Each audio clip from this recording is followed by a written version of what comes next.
but it's just gray. There's no green box there yet. Good grief. Yeah, sometimes it's like that.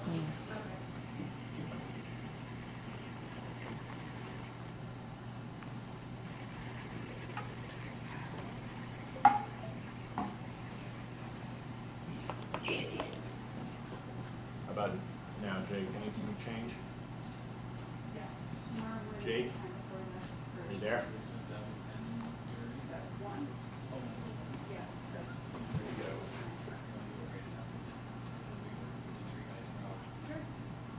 Jake Otis was trying to reach you from the table, Mike.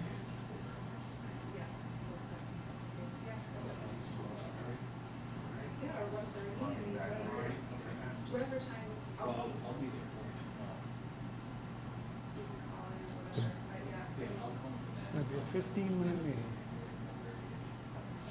If I have anything to do with it, it will be. What's that? So if I have anything to do with that, it will be.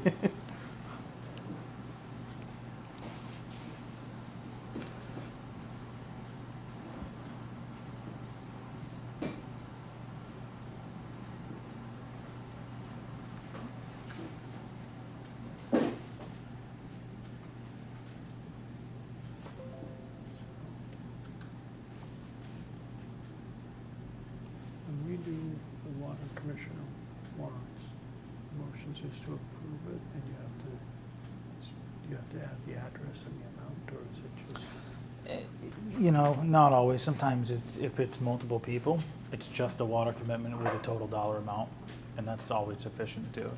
And then instruct the tax collector to take, No, just a motion to approve the water commitment for a certain amount. okay. I mean, if there's like a special, instead of just reading like the one we have in there tonight, is You back, Jake? one of them is for final reading at one address. I think it's Yvonne Johnson's. So you could put, Yeah, I only saw one. to be on, oh, I did It's- only read the one, but our docket says that there's two. Yeah, it says 7th and 8th, but unless I, Yeah, you're right. I only read the one.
So I can see video, but I don't think you guys have audio anymore.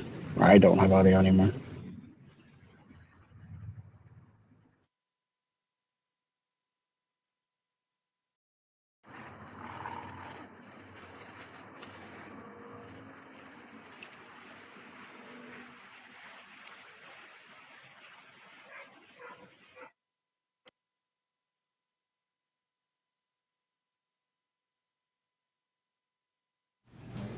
This could be this. Jake, we can see you. Can you hear us? Check.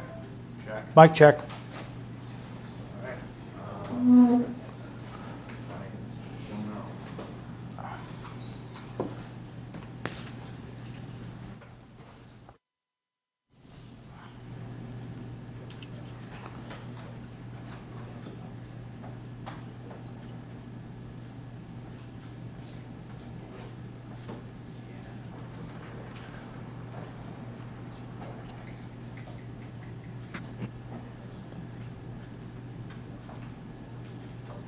call to order and then make a motion to recess until same time tomorrow night. No. Tomorrow's my 31st wedding anniversary. My wife would kill me. On tomorrow? What's that? Tomorrow? Happy anniversary. Thank you.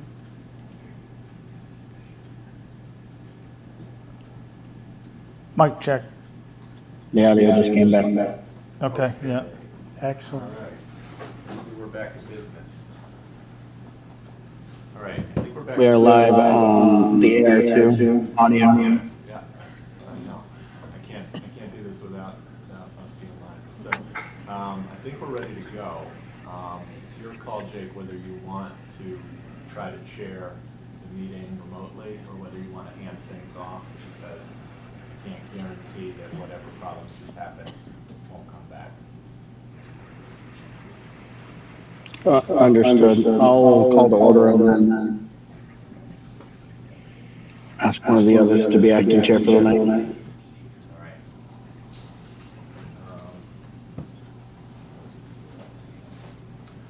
Okay, in that case, we're already live, so I will bring up the video and we can start the meeting. Thank you, sir.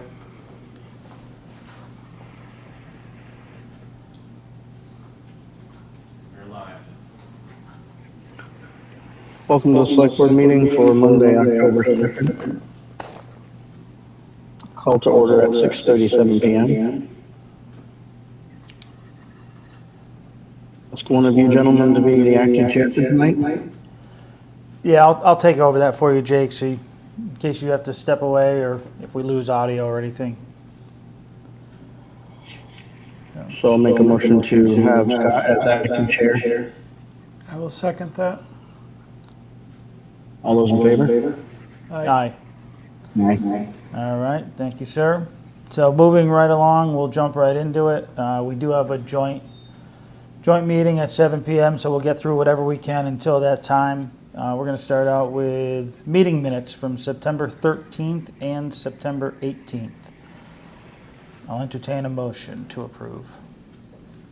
I will make a motion to approve the minutes of September 13th as written. Is there a second? I'll second. I'll second. Any discussion? And Jake, we don't have visual of you, so if you want to get our attention, you'll have to do it verbally. Sometimes we just have the visual of ourselves on the screen, so just give a holler if you want to be able to I think I can change that. say anything. All right, will do. There's All an right. echo, I guess, on the live feed too. I'll limit my comment. Okay. Having no discussion on the 13th, all those in favor? Aye. Aye. Unanimous. And I'll make a motion, we approve the minutes from September 18th, 2023 as written. Is there a second? I will second that. Any discussion on those?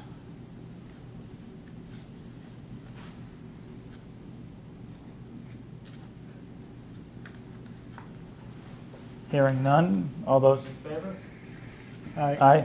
Aye.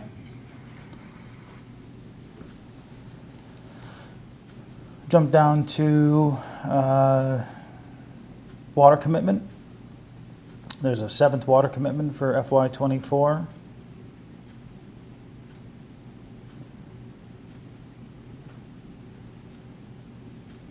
I will make a motion to approve the warrant for final water use charges 7th commitment in the amount of $164.02. I will Second. second that. All right, Jake seconded it.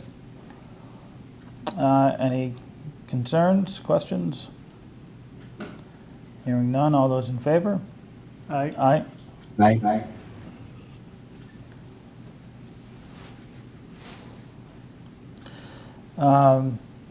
The next item says discussion regarding responses received.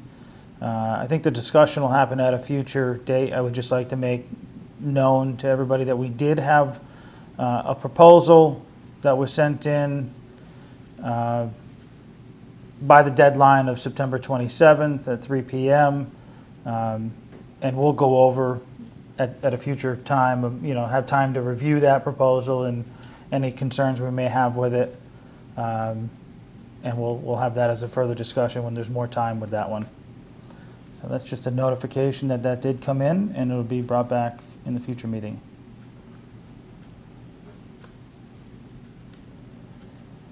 Next on the list is the appointments to the Cemetery Commission.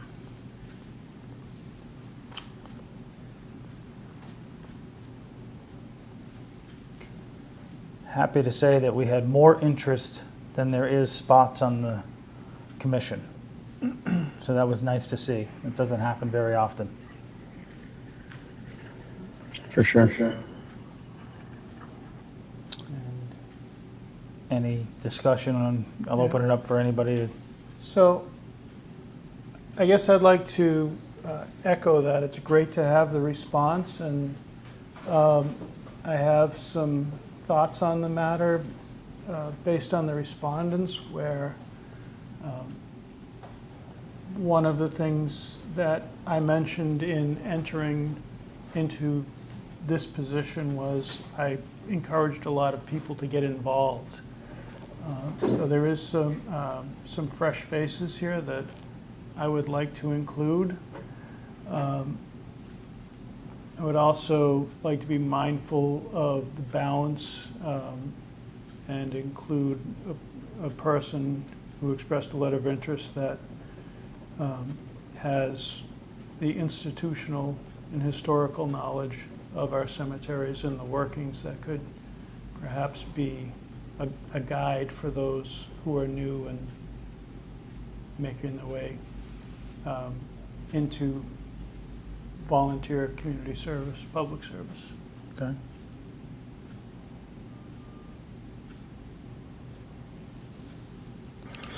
I did want to ask, did the board want to have a member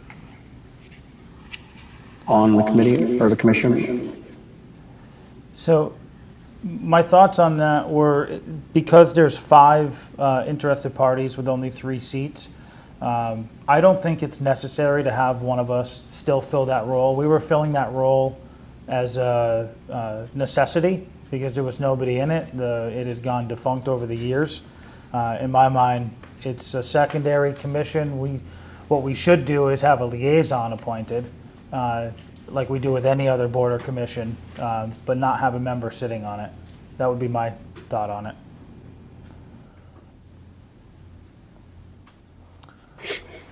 Any other Makes sense. concerns with that, or? No, that makes sense to me. Yeah. It would. Yeah, and so, I read through, go ahead, Jake. I was just going to add the fresh faces comment and names that we haven't seen are currently in offices. So it's nice to see we could choose to appoint members who don't have other seats. Many of us have more than one hat, which appreciate the effort that goes into that, but it's also nice to have more variety if we can. So I lean in that direction. Okay. Each one of the 5 that wrote a letter brings something to the table that I think would be perfectly fine and acceptable to have in that position. So it's not that anybody is not qualified. I would agree that it's nice to see a diverse number of faces. There's some names on here that I did not have not seen in any public office before, and I thought that was fantastic to see names and of people that want to get involved for the first time as either an appointed or elected official. So I would lean towards that for the members that I'm putting on there. I don't know if you feel strongly about any certain number of members. I mean, just for the record, so people know, the individuals that expressed interest were Dan Hammock, Robert Holst, Laura Bazzaio, Holly Fitzpatrick, and Mark Burnett. So those are the 5 interested parties. I don't know if anybody has thoughts on the 3 that they would like to put into that, or 1 or 2 of the 5 that they feel strongly should be added. I can go if nobody else wants to. Well, I will, since I kicked off, my 3 that I was leaning towards were Mr. Hammack, Ms. Bozio, and Ms. Fitzpatrick, excuse me.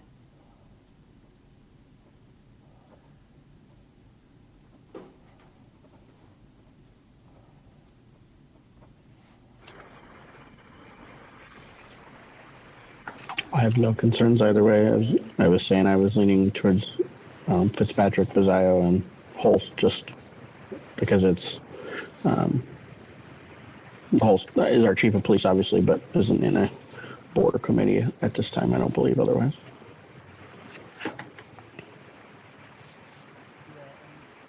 I was leaning the same way, and I see your point about Dan, and I actually, you give me some thought on that because of the historical nature, and I don't know how much of that is still transferable into today's market of a cemetery sexton or a commissioner running it.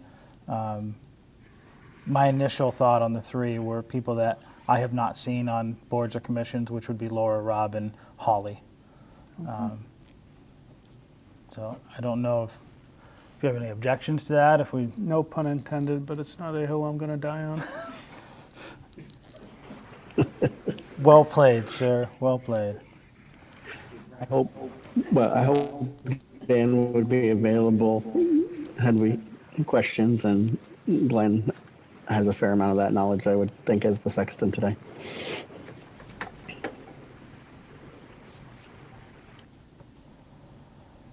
All right, so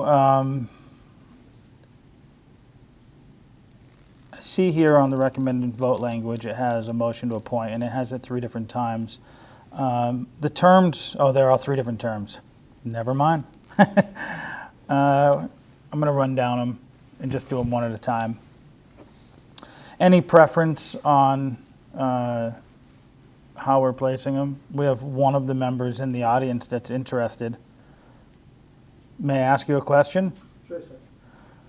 Are you interested in the filling of a vacancy that would end in 1 year, at the end of this current year, June 30th of 2024, or out to 25 or 26? You're here, so I'm going to give you the preference, and then we're going to backfill the other 2. So, I'll take the 3. all right, you've got the 3.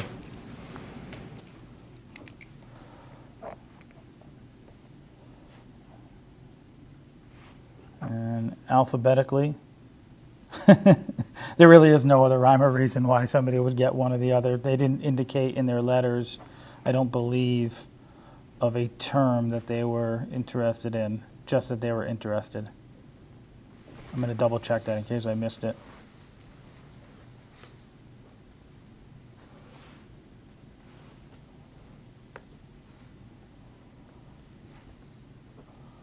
No, I didn't see it. I don't believe there was. Okay. Well, not seeing that. I'm going to start out with, I'll make a motion to appoint Laura Bozio as a member of the Cemetery Commission effective October 2nd, 2023, with a term ending June 30th, 2024. I will second that. Any discussion, concerns, questions? I got one. Is there a reason why they're not all 3 year? We stagger them. So they will be a 3-year going forward, but it's the reestablishment of a committee. Since there's no standing members, we need one term to end every year so that we can always have a staggered, Yeah, understandable. Thank you. keep the historical knowledge. All right. Any other questions, comments, concerns? Hearing none. All those in favor? Aye. Aye. Aye. Make a motion to appoint Holly Fitzpatrick as a member of the Cemetery Commission effective October 2nd, 2023, with a term ending June 30th, 2025. Is there I a will second? second that. All right, there's a second. Any questions, comments, concerns? Hearing none, all those in favor, say aye. Aye. Aye. And a motion to appoint Robert Holst as a member of the Cemetery Commission effective October 2nd, 2023, with a term ending June 30th, 2026. Is there a second? I will second it. Any questions, comments, concerns? All those in favor, say aye. Aye. Aye. Thank you all to those that expressed interest in doing that, and for those of you that were just appointed to that, see Betsy as soon as you can to get sworn in.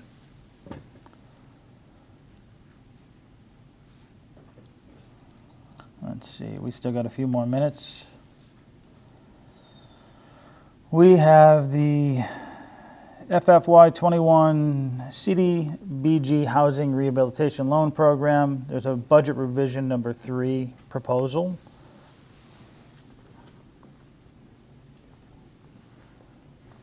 Is Mr. McHugh present? He is not.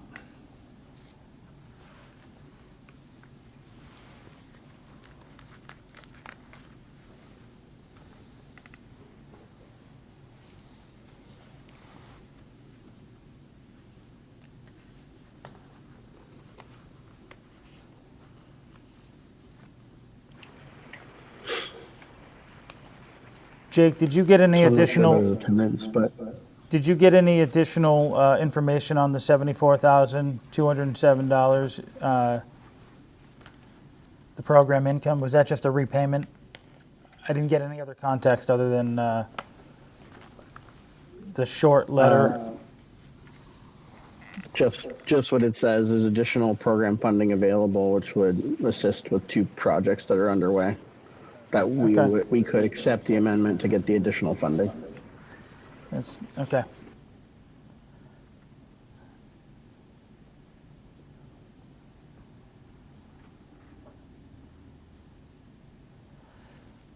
Well, I'll start it off with making a motion to approve the budget revision number 3 proposal to include an additional amount of income of $74,207 in program income to 4C Housing Rehabilitation, increasing the total grant award to $1,105,017.24. Is there a second? All right, there's a second. Any discussion on that? No. Concerns, questions? Hearing none, all those in favor, say aye. Aye. Oh, still got a few more minutes. Review of the custodian position screening committee recommendation. Superintendent McCrory.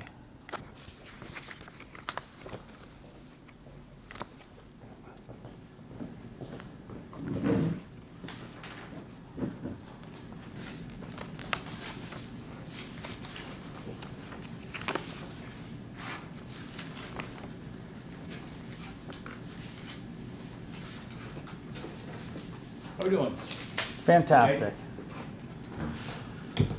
So, we had advertised for a custodial position for the senior center and the library. We had 3 applicants that came in by the deadline of September 14th. The screening committee reviewed the applicants and thought that there was 2 candidates that they would like to hear from. So we did. 2 candidates interviewed very, very well together and scored very close to each other. What did lead out of one of them was one of the applicants had 10-plus years of custodial cleaning, down to UMass, anywhere from dorms to kitchens, and then and nursing homes also. So the committee felt unanimous that this was the right person for the town of Erving. Yeah, so I sat on that screening committee. I agree. It was not just a included in that was office space, classroom spaces, so it was such a wide variety of over a decade of experience. Has run floor scrubbers, carpet machines. So felt it would be a very Anything. easy transition into the town to take that position. Yes. So the screening committee's recommendation would be for Jamie Wills.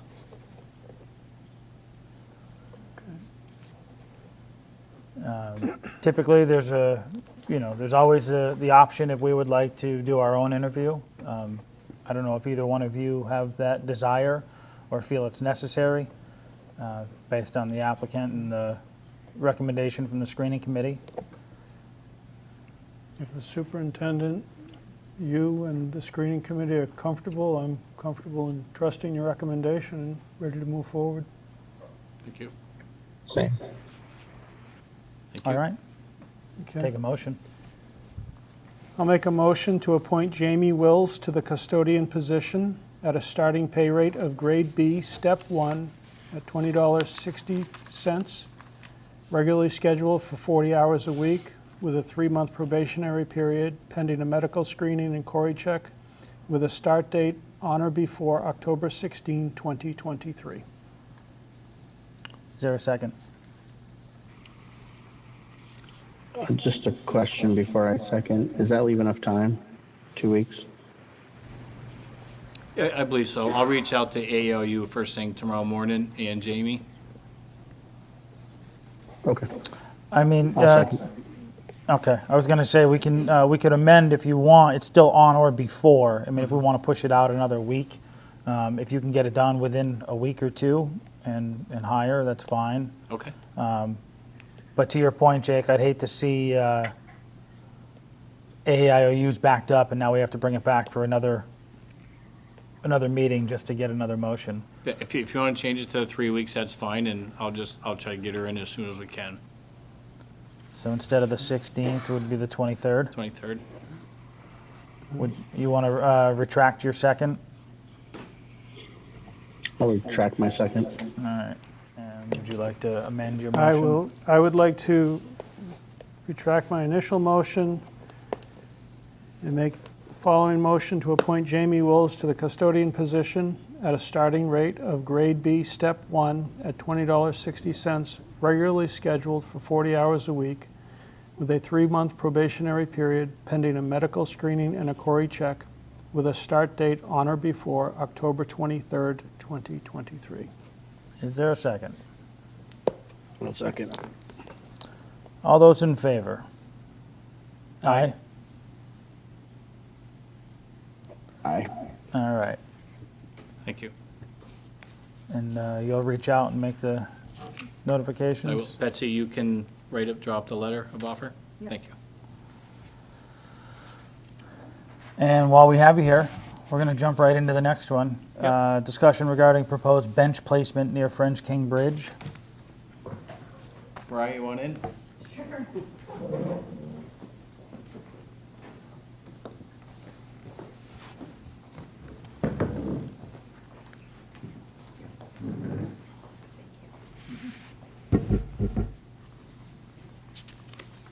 Welcome. Hi. I'm just pulling up my memo.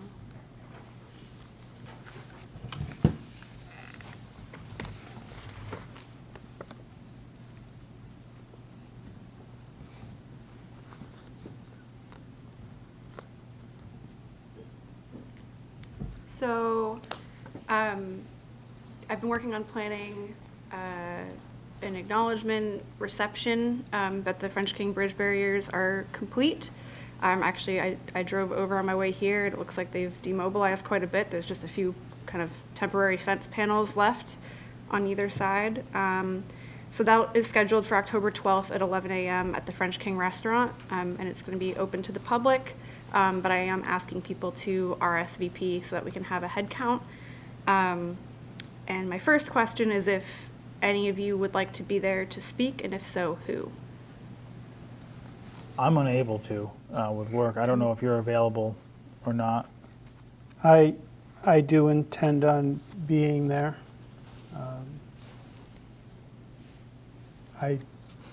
I can certainly speak on behalf of the board if you two would like to share any thoughts or sentiment that you would like me to include. I know I have my own Yeah. thoughts and experience on the completion of this project, so. Yeah, But- I'd be grateful. I can forward along any thoughts that I have that, you can express. Jake, are you all right Same. with that? All right. Yeah, definitely. I'll try to be there. I'm not sure I can get out yet for that time period, but definitely, Jim, if you're willing, I appreciate it. Certainly. Thank you. And then the second request is Stacy Hamill, who, as you all know, was a very strong advocate for the barriers, had requested to have some kind of a physical installation to just acknowledge how much hard work went into this. And after a lot of back and forth with Department of Mental Health and MassDOT and other various parties, we decided that a bench would probably be a good fit. It offers a contemplative space for someone to sit and reflect if they want. It also offers just the practical physical accessibility of if someone needs to take a break from standing or walking, they can. And so after speaking with MassDOT and with Glenn, we thought that MassDOT could pour the concrete pad and we could work with the tech school to install a bench that their welding department would make that would have the same, the arch, like the backrest would be the same truss design as the arch of the bridge, so that it would be a piece of artwork and, honor all of the hard work that went into this. And so I'm expecting that the cost of the bench will be $500. I got a proposal from the tech school, but I couldn't open it in time to send it all over to you. It's locked behind a Google wall. So I have an official copy of that, but I haven't been able to access it yet. So hopefully I'll be able to forward that over eventually. The other question was whether we wanted it to be stainless steel, which would increase the cost some, and I don't have an updated cost for what that would look like, but it would decrease the minimal maintenance. And if we want to move forward with that, we would need to file a highway access permit with MassDOT, which is basically them giving us permission to go on their layout and install something.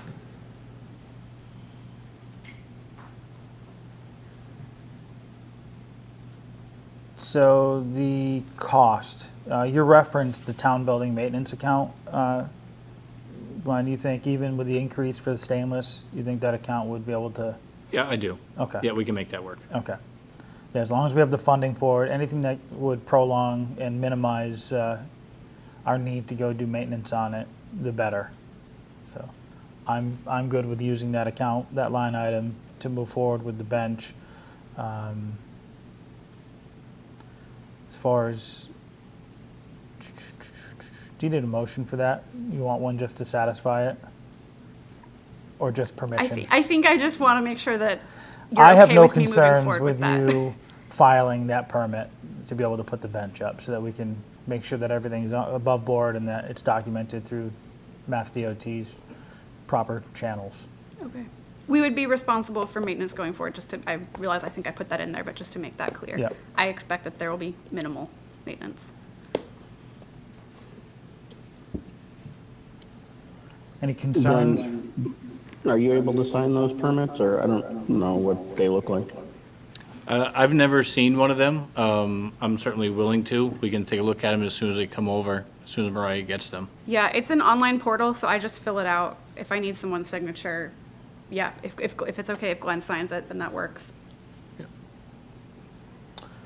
Just to be sure, why don't we have, I'll make a motion to authorize Superintendent Glenn McCrory to sign and execute any permits related to the Mass DOT access permit for the installation of the bench.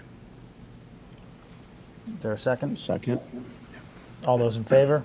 Aye. Aye. That way, if there's any concerns, you can sign those. So with that said about the benches that are there, there's an original one that is placed there now with the monument that is built out of a composite wood type structure that is breaking and all falling apart. We do have a bench down at the treatment plant now. It's the same style as the ones that are in town. I really think we need to change that before next week's. At least, I don't know if we're to do anything with the pad that the one that's there now, but I think we should at least replace the one that is there with a bench that we have. Yeah, I mean, if we're going to have a ceremony there, and we have a bench already and on hand and in stock, I would say swap it out and have a clean one as a temporary backfill until we can have the tech school build the permanent structure. Okay. Any concerns? Thank you for bringing that up. You're welcome. Anything else from either of you before we get into joint session? Not for me. Nope, I'm Thank you good. both. Okay. Thank All you. right. And with that, let's see, I will call the joint meeting with the Finance Committee, Capital Planning Committee, and the Select Board to order at 7:06 PM.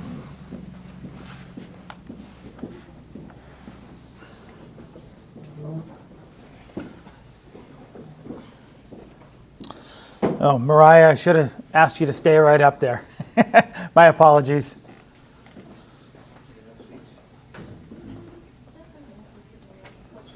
Yeah. The parcel subdivision.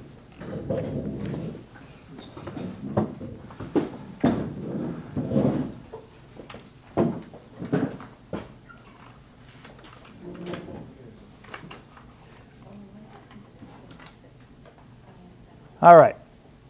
Welcome. So we've got a few items. I think there's, 8 or 9 of them to go over this evening in the joint session. We'll start off with the review of the police station parcel subdivision proposal. Mariah, if you want to give us the rundown on what that entails. Sure. So my overarching ask here is if folks are supportive of dividing what is currently the parcel that the police station is on, to create a new building lot and then release a request for proposals for that, which would be for uses compatible with public safety and municipal uses.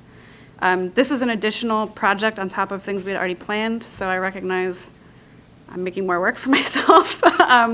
But we had the Franklin County Dog Shelter reach out last fall and express interest, or I guess I had reached out to them after they had released that they're interested in moving out of their current location. And I had asked what they were looking for to see if there was any property in Erving that would match up. And the PD parcel would match well if it was split into 2 and there was a building lot in the back.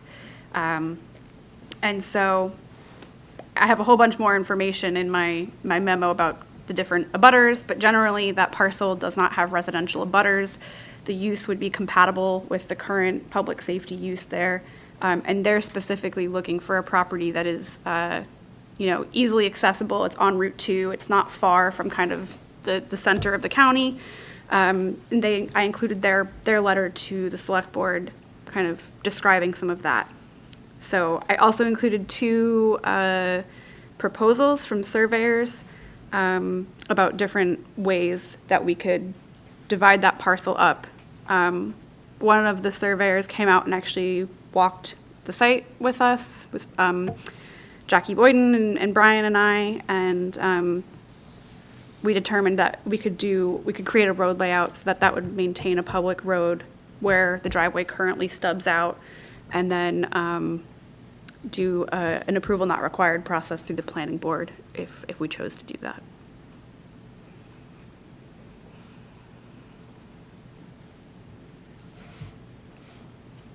I'll open it up to any comments, questions, concerns.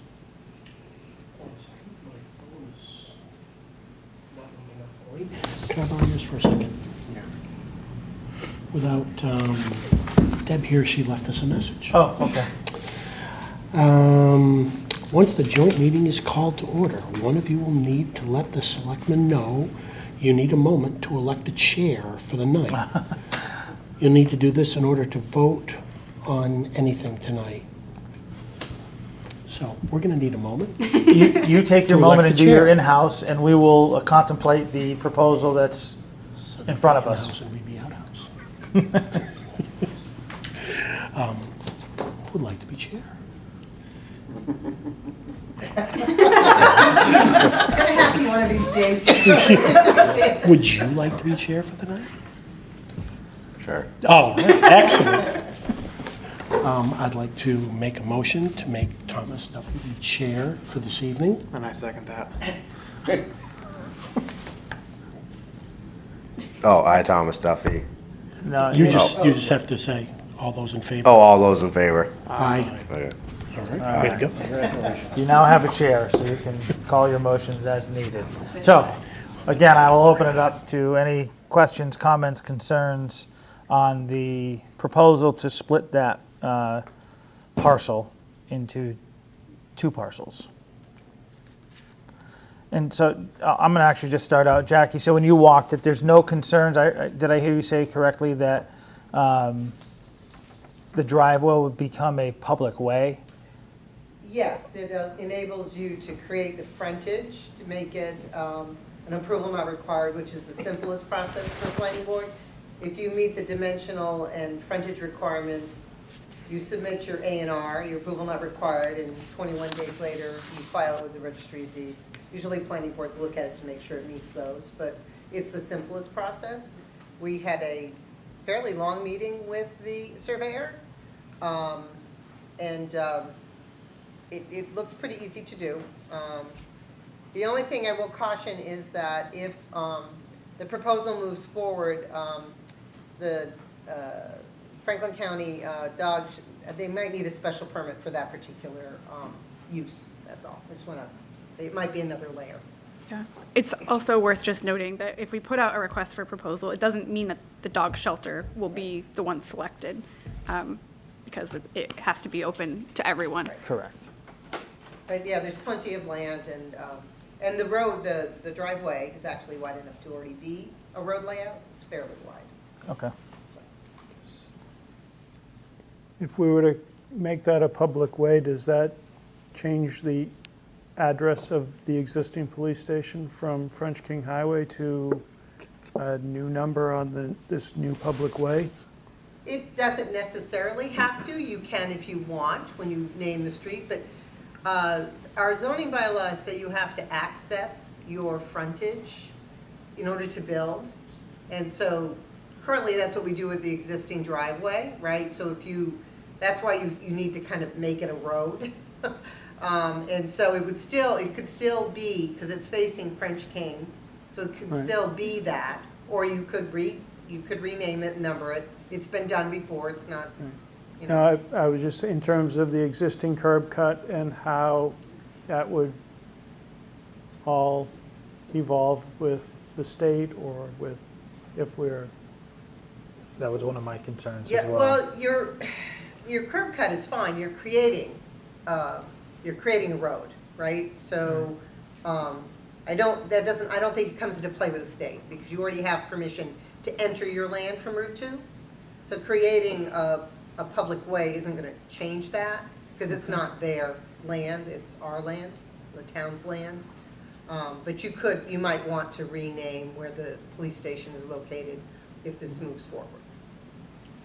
Yeah, I just want to be, I would agree that, I want to make sure that there's no hiccups if we're going to go through the process of, subdividing this and making a public way, that we're going to run into an issue of access and frontage, and so. It's no different than Route 63. When we created Care Drive, Route 63 is a state road. When we created Care Drive, again, it's off of Route 63, so it was a curb cut, and then we created a road off of that. Right, but to Mr. Loyne's point, both of those buildings are on Care Drive. So while their frontage was off of Route 63, their permanent address is off of Care Drive. Right. You might want to consider changing it. There's pros and cons to changing an address in today's digital world, but it is possible to do. Okay. We did it with Ridge Road. My question Or would it be was is, Laurel Lane and Yeah. it became Ridge Road. I guess the question would be is, if we did that, are we required to, or having that road there and still having, because you technically don't have any access, you have access off of a new public way, you don't have access off of Route 2 anymore. It's splitting hairs, but I'm leaning on you with that as the planning board. From a planning board point of view, I would want you to renumber and name the police station to the new public road. And that's also, I think, better for 911 purposes, but that would be Phil Wonka and Dick Newton's purview, but yeah. Okay. Thank you. I think with corner lots, you can have it on either side, right? So probably can keep it or change it. Oh, I'm sorry. I'm a great example. My house actually faces Route 63, but my driveway is actually off of Poplar Mountain Road. So I have a Northfield Road address. Yeah, yeah. Any questions, comments, concerns? How long would the pavement be extended? It would be enough to create frontage. I think in one of the proposals, I'm realizing that maybe one of the proposals didn't get included in your packet, from Daniel Sauls. I'm not sure if that made it in. Yeah, I was trying to look for, I didn't see a second I'm only one. seeing Okay. one from, We saw the Paul Montero. Montero. Well, Yes, you know. if you guys wanted to wait until, if you wanted to keep going until another meeting, if you wanted to look at both of them, but in his proposal, he says approximately 125 feet. And that would, like I said, it would be a public way, and then the property would be, split off of that. I just asked because it seems to be 100 feet, is kind of a minimal amount. And whenever anyone's done anything in that area, people have been concerned about the aquifer and how much pavement and all that. What are they going to heat with, that kind of stuff. I think that's a minimal amount. Doesn't seem to be a concern to me at all. Yeah.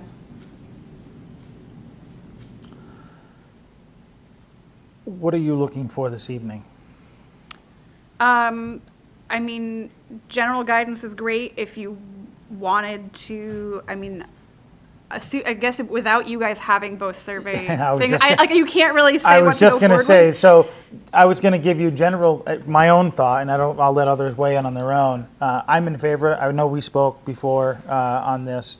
I like the idea. I also think, Chief, we've talked about an ACO being a regional ACO that's shared through other. We talked about that, and having that located right next to our police department cuts down on a lot of travel time. Working more locally for a lot of reasons, I think it's a good fit. So I'm in support of it going forward. But as far as any official, I think wait, yeah. Approving any sort of proposal without the second proposal to review, we can't in good conscience do that. So we can move that to a future meeting. I know they want to move as quickly as possible out of there, but I think they'll be happy to hear that you all discussed this and are, it sounds like at least you're positive about moving forward. Yeah, I won't speak for anybody else. I haven't heard from anybody else on whether or not they have concerns. I know when we spoke about it before, the only concern I had is I understand that it's our parcel and we are going to pay the funds to, split that and have the surveying done. But outside of that, I'd like this to be a very minimal debt burden on the town, given our financial constraints, and ensure that the regional kennel can utilize some of their own funding sources to move some of this forward. As part of an RFP, you could also ask for a minimum amount. So if you say you pay $6,000 to do the upfront work, you could set a floor price of $6,000 to just recoup your costs if you wanted Right. to. Okay. no, I agree, and I'm in favor of exploring this further. I think there are a number of services where regionalization is a way to go, whether it's the ACO or this, but with populations dropping and needs for service rising, we have to think of ways to get off the island and start working collaboratively with some of our other communities and other interests. Can I ask? Yeah. If they had any complaints, or I'd kind of like to see what it is they plan to do. If they had any complaints of howling dogs and cats and stuff, so that the neighbors, they are neighbors, across the street, they're a ways away, but, I'm sure they like quiet enjoyment in the night. They don't hear a bunch of barking dogs. Maybe everything's inside and quiet. I don't know. So I'd just like to know a little more about it, but not from a financial point of view. I don't think it's a big Right. deal for us. That's particularly why they want a space that is not in a residential neighborhood, because they recognize that a lot of people wouldn't want that. This area is right next to the railroad tracks, and is wooded, and the closest neighbor will be the PD. So that's why they really liked the idea of it.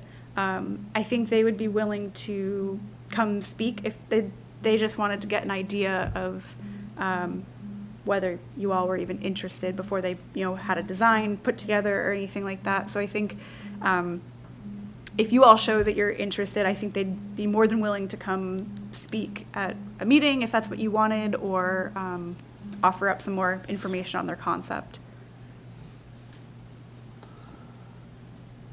Only question I had, no concerns specifically, is just whereabouts would the new public way, end, or how is that coming through that property from where it is now? Conceptually, it would go basically straight back. We would want to limit the amount of, there's a kind of a ravine on the west side. So we want to keep enough space that we're not in the ravine, but also not create a weird chunk of land that can't be used if we don't need to. Thanks. Any other questions, concerns? So it sounds like, without hearing any concerns or questions about it, that we're generally in favor of it going forward. We will get it on a future agenda if you can get us the second proposal, so we can look at both of them and make an award to move forward. Sure. All right? Thanks. Thank you. Go. Sorry, I missed your hand in the back. No, that's okay. So if this was to move forward with whoever's down there, do they take over construction costs of building the road, making sure all the drainage, and then the town takes it over as a public way afterwards? I think we would need to negotiate that. Okay. Yeah, I mean, it's a great point, and it's one of the comments I made is financially, this is not our ask to do this. This is somebody else saying, we like your property and your property is a good fit for us. And we'll put out an RFP. There'll be one person. There might be other people that said, I like that property as well, and they want to bid on it. We get to have that conversation. But I'm not looking to burden the taxpayers with any financial responsibility for the project. And, to bring up what you had mentioned, recouping even the surveying cost with whoever ends up getting an approved RFP, approved project for that place, to reimburse us for any cost. This is not our ask to do this. This is an outside ask, so. Yeah, I also think that, like I said, they've been waiting patiently for months to even have this conversation. I think they're going to be more than willing to have a more extensive conversation once they know what this, kind of where things land. So, if anyone wanted to pursue that at the next meeting, or if that feels too early, but I think in the proposal, we could always, we could do a proposal just once the road layout is created, and see if, they'd be willing to create the road themselves and extend the utilities and all that, which my assumption is they would. Go ahead, Doug. Just so, you can drop an A&R, right? And as long as you don't file it with the registry of deeds, it's just on paper. So if we get to it and you do the RFP and you don't have any good qualified people apply, then it's just on paper and it gets stuck in a file, and maybe later down the road you pull it out again, and then it is advantageous, then you can file it. It's valid once you have the planning board sign it. It doesn't matter if you wait 6 months or 10 years. when it was signed, it then becomes, that's the point where it's valid. But you don't, until you file it, it's just on paper. Okay. Where are they now? What is the road actually called? Sandy Lane. Sandy Yeah. Lane. In Turner's Falls, up, over by, behind Juddwire, over by the, want to move? My understanding is that their facility is not currently meeting their needs. They don't have property there to expand? no. They don't have that option there. They don't have that option there. It's sandwiched in between a solar field, Juddwire, the new FRTA structure that just got put up, and the town-owned landfill. So there's literally, the footprint is what they currently have, and there's no room. Yeah.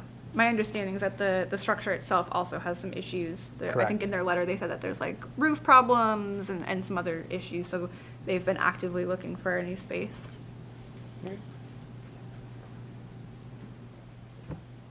All right, I'm thinking, I mean, it'll ultimately be up to Chairman Smith when we do the next one, but I'm thinking the 16th. The 11th is a special town meeting, and we're going to Yeah. minimize the amount of regular business we're going to do on that one.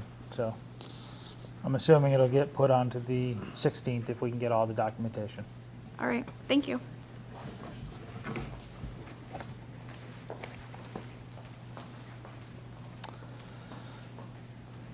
The fun stuff. We have third reads on, looks like 4 different financial management policies. And I'll just read off what they are. There is a draft for revenue turnover, a draft of invoice payment, a draft of encumbrance and accounts payable, and a draft of grants management. These are all third reads.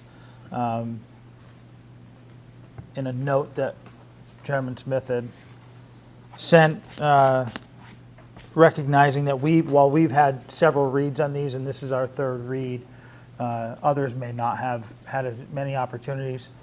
So if the Finance Committee feels that there is need to hold this for a fourth read, we absolutely can do that. But we will. I'm not going to go through and make motions. I have no other concerns on any of them. I went through and read them all of our previous edits. I don't know if you have a track changes copy where any of the changes are in red, or if you have any of these at all. You don't have any of them. There was one concern, the only one I heard was somebody takes in 50 cents, they're supposed to make a weekly trip to the town hall. Is that still the way it is? There's Why- no, I don't think there's any trigger point of dollar amount of when that policy goes into, I mean, the policy is in effect, of when those deposits would have to be made. Maybe you don't need a trigger point, I don't know. Just the concern was if they take in some tiny amount of money. I'm sure they're not gonna send the police to arrest them if they don't slip up there, but it's a weekly policy if that's what it is. It's the only concern I heard from anybody.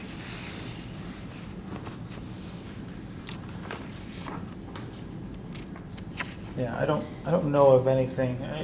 It's a great question. I don't know of anything would be taking in 50 cents on a revenue generating. No, well, So Are there copies at the library?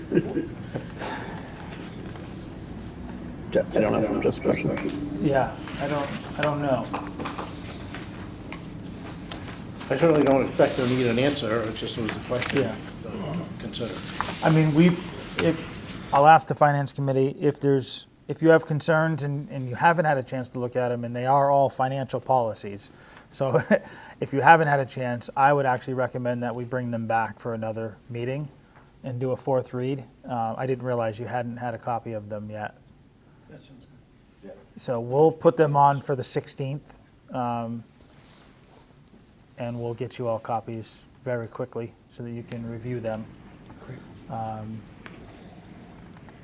They were sent an email a week or two ago, but Yeah. we can get you printed copies. Yeah. But if you haven't reviewed them either way, it doesn't make sense to ask you to weigh in on them this evening. And they've waited this long. I don't think there's anything that would be put in jeopardy by waiting 2 more weeks. Jake, can you think of anything that it would delay? No, we're good to hold them. I don't think so either. All right, so we will pass over those and we'll bring them back on the 16th. So passing over the review of all 4 financial management policy drafts. Brings us down to review of the special town meeting warrant. You all have a copy of that in front of you.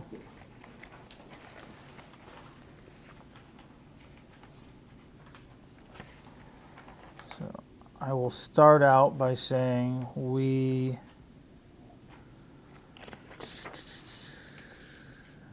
did receive, thank you Betsy,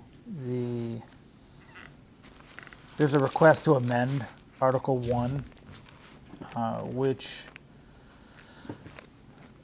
is previous year, so it's for FY '23 invoices for Gov Connection, Inc. in the amount of $844.14. And the request is to amend the special town meeting article to add that in there. So, just for the sake of discussion, I'm going to make a motion that we amend Article 1 to include payment for a prior year to Gov Connection in the amount of $844.14. Is there a second? Second. And just for clarity, that brings the new total to $1861.14. Somebody correct me if I'm wrong? Yes, I have $1,861.14. So that would be the new total. So there's been a motion and a second. Any questions, comments, concerns? Before you vote, could I just move, if I get a second, that the Finance Committee recommends this change? I'll second it. All those in favor? Aye. And I think so- we would need an account to pay it from, because the others are paid from wastewater and Concom specifically. So I think we'd want to pay it from this year's IT budget, but I think Jackie's there if she knows what account we can get that language correct. We could, I'm sorry it was late, it fell through the cracks, Yeah. but I believe it would be under the IT account for software licensing. It is a software licensing monthly fee, so Betsy had texted me and asked if it was under the watch guard one, but I believe it's the other one, because when we looked it up to find out why it hadn't gotten paid, it's a bill that we pay every month. So it would be line item number 3, and the department would be IT. It's a software maintenance line. I don't have my budget book with me, I'm sorry. You want Jackie to go? Yeah, so even in, Jake, just to your point, even in the current one, we don't give an actual line item, we just give a department or agency. It says Conservation Commission, but it doesn't give an exact line item. Yeah, you're right. I'm sorry. Yeah, we just need to call out that it's coming from IT. Yeah, you're right. I'm sorry. We'll call it out Just and to then it can call be, out where. yeah, that's fine, we don't need, we don't need a line Okay. item. All right. So the amendment will just be inserting a line 3 for the IT department, vendor being, what was it? Gov Connection, Inc., in the amount of $844.14, new total of $1,861.14. And I'm actually going to retract my motion because I think there's another, you said there was another amendment that you noticed, another edit. And we can vote the whole thing in one package. We don't have to do every amendment. So just going down, that's Article 1. Any other questions, concerns with changing Article 1? Was your, I'm gonna retract my motion Right. and we'll wait until the end. so there wasn't a second on your motion? I don't Did anybody, I don't think, Jake, did you second that? I did, I'll retract my second. All right, so there's a retraction. I'll retract my motion and then we can move on. So Okay. there's an active edit to that in Article 1. Okay. Having made that change, is the Finance Committee still, are they making any change to the vote? As the Finance Committee recommended it previously?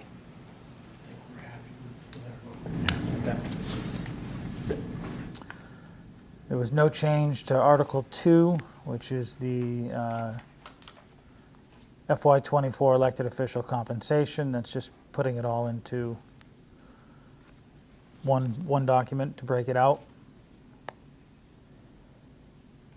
Any questions on Article 2? Article 3, Mr. Moran, you mentioned something. So in Article 3, there's a typographical error. Line 3, it says sum of 608-7. It should read $680-$7,000 and no cents.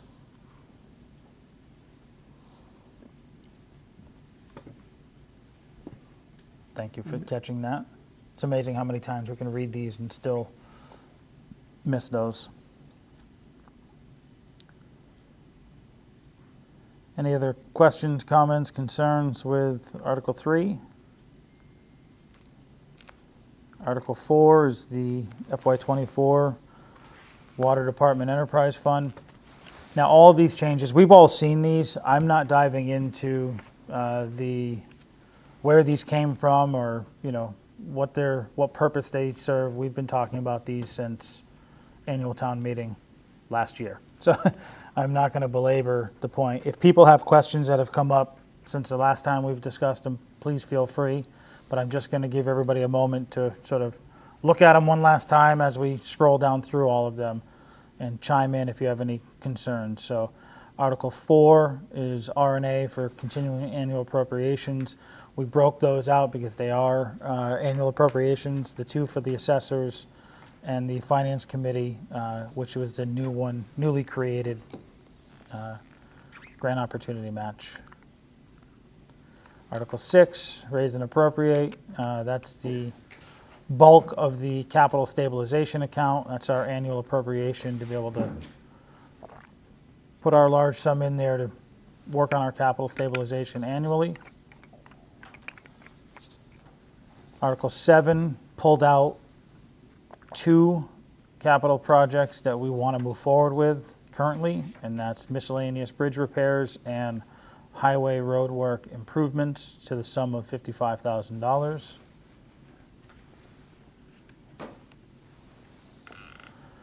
School committee had moved forward with asking to establish a special education reserve fund. They voted on it in their meeting. We voted on it and endorsed putting it on this warrant article. We had no concerns with it. Any questions on that one for those that were not around for that conversation? And the Article 9, appropriation to the opioid settlement stabilization fund. This is really just to satisfy the requirements coming from state and federal to make sure that we're moving it into the right accounts. This is the funds coming in from the settlement. Article 10, appropriation for the general stabilization fund. We had heard at one of our last meetings that we finally received our LEED certification, and with that came the payment of the $100,000. And as previously established, it was going to go into the general stabilization fund, so that's where we're recommending it go into. Article 11. These were appropriation for the capital stabilization fund for, I think Mackenzie Bailey, chair of the school committee, had talked about they were going to review all of the open capital projects that they had and find the ones that they felt were unnecessary and could be closed out, and those were 2 that were identified. So those were moved forward to be added. That's the EES track and the EES event chair replacement $14,000 and $12,000 respectively, and that was $26,000 total. Any, So this is money that was previously approved but unspent by the school, and they're returning it. correct. So the capital improvement stabilization. Right, it was pulled out of capital stabilization to do those projects, so then it reverts back to the capital stabilization now that they no longer need it. I asked the questions, it's good, whatever the department, to let people know that people don't just spend every nickel they get. Right, yeah. They return it when they don't need it. Just to clarify, I don't believe these were taken out of capital stabilization, but we're choosing to put them back in because they were to fund capital projects. Thank you for that clarity. So that is the entirety. There was those two amendments, one to Article 1 and the typo arrow in Article 3. Any other input from the Finance Committee? Would the Finance Committee like to make a motion on Article 11? It doesn't look like there's anything from Article 11 there. You are correct. That's a new one that you have not had a chance to vote on. I'd like to make a motion to accept Article 11 as written. I recommend, yes. All those in favor? Aye. So 4-0, 4 and 1 absent. 4 and 1 absent.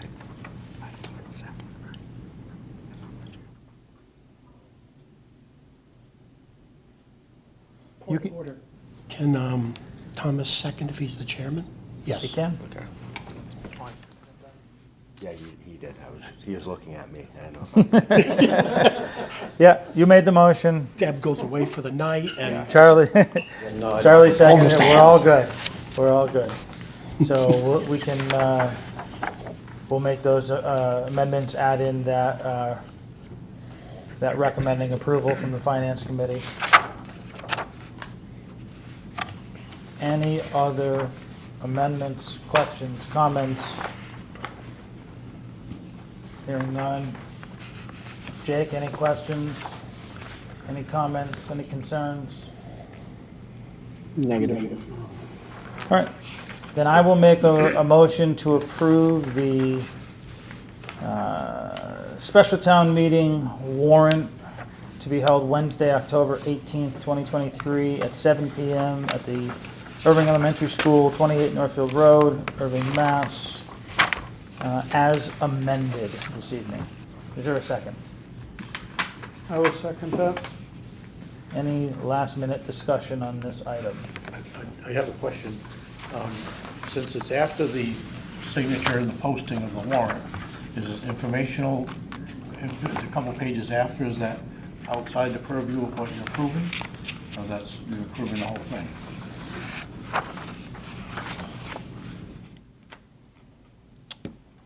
I didn't realize they were going to be printed in that packet. It didn't specify that, because in ours, it's only a 7-page document. So yours may have been printed with those in there, but I don't think it's actually part of the warrant. Okay. Jake, you see what I'm saying? It's a 7-page document that ends with the signature of the posting requirement certification. But in the packet that they're looking at, it included the informational pieces of the levy estimate increases. But that's not going. That should not be part of the warrant. The warrant ends on page 7. Good catch. Correct. Correct. So that's really item 6, I think, for us. So that's really the impacts and talking about the info session. I believe those are documents that were more related to that, which is the next item in our packet. Right, but the printed copies that the FinCom got had them attached to it for the next conversation, but it's not part of the actual warrant. All right, thank you for clarifying that. The All warrant, those, go ahead.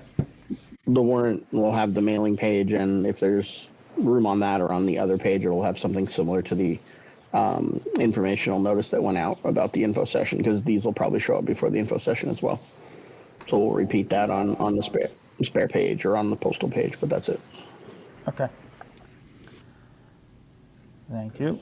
Just have a suggestion on that, if you're able. The first column of the second page, that says increase from fiscal year '23. To me, that is the most pertinent column that anybody, they can look at all this other stuff, and I'm certain people are able to understand if they choose to, but there's a lot of numbers there. But that increase from fiscal year '23 is like for a $150,000 house, it's $181. People see 1.8 million, they think, oh my goodness, what's it gonna do to me? That column, if you can highlight it somehow, or put a star over a brief explanation, this is what it means to you. I think that would be a clarification, but you do as you choose, whatever you want. But if it's gonna go out to everybody, I think that would be a clarification. Well, yeah, we're gonna talk about that in 1 second, about, All right, I mean, to be out the of next order. one is gonna be regarding all of the documentation for the informational session. So I just wanna get through the STM first. Thank you. So I'll go back to the three of us. Any other questions, concerns with the STM? There was a motion, I believe there was a second? Motion to Yes. approve in a second? Yes. Yes, okay. All those in favor, say aye. Aye. Aye. Unanimous.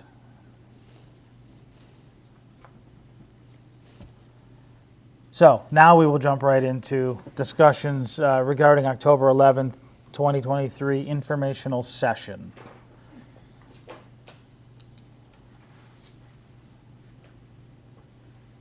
Jackie looks like she's ready. Come on up. You all get, I did send these, I didn't have a lot of time to work on them, but I did send them. But do you want a big copy? packet from 2 weeks ago. Okay, no, this is an updated one When did you that get that? Scott and I worked on, so. all right.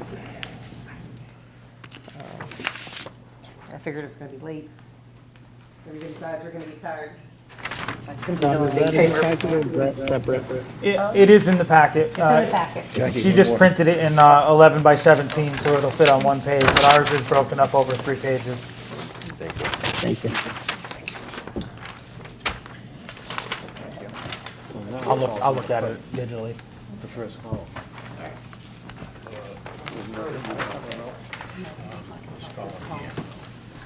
Okay.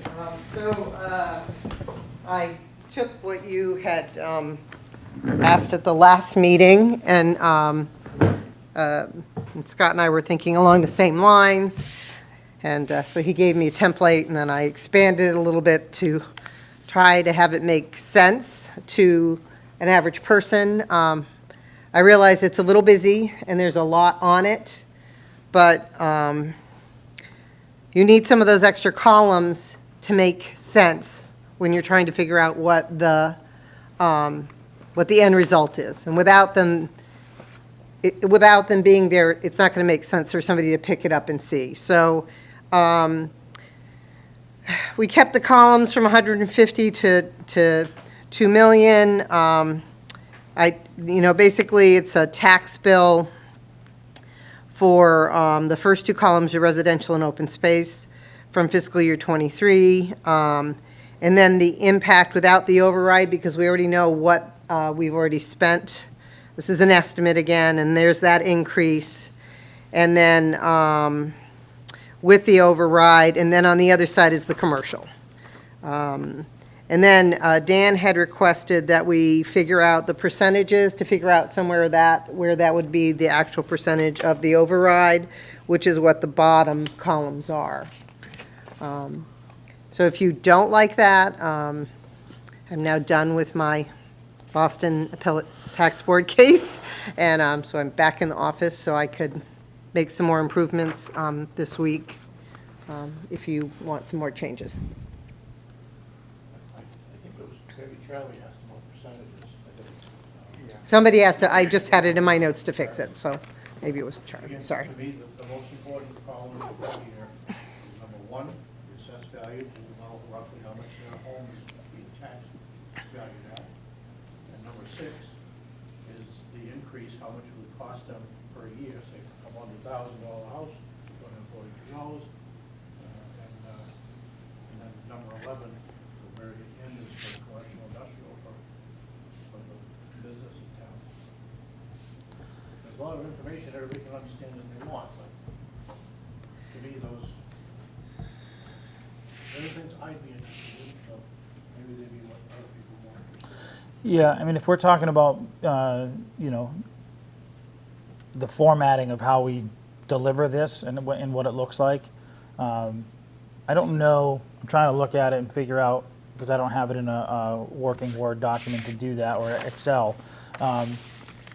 If you had it on 2 sheets of paper, one for commercial and the other for residential, if you could orientate them to a landscape mode, so you can fit all of the columns on one page, and you can see each one separately. So whoever's interested in residential can grab that sheet. Whoever's in the meeting. Right. I can certainly break it up so they're like 2 separate sheets, basically, one for residential and open space, Yeah. and one for commercial, industrial, and personal And I property. think just highlighting, maybe with a shading or something on the 2 columns that show the 2 different increases. One being if we do nothing, it goes up $31.50. If it's approved, it goes up $181.50. And having those highlighted on there so that people can compare and contrast as part of a discussion point.